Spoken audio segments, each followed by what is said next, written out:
Just want to make a quick video on pulling out a either frozen in the ground T-post or a real stuck T-post.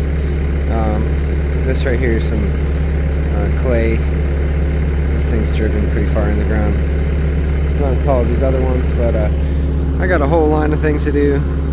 Whole line of T-posts that are real crooked coming in. These were set in temporary to keep electric fence up.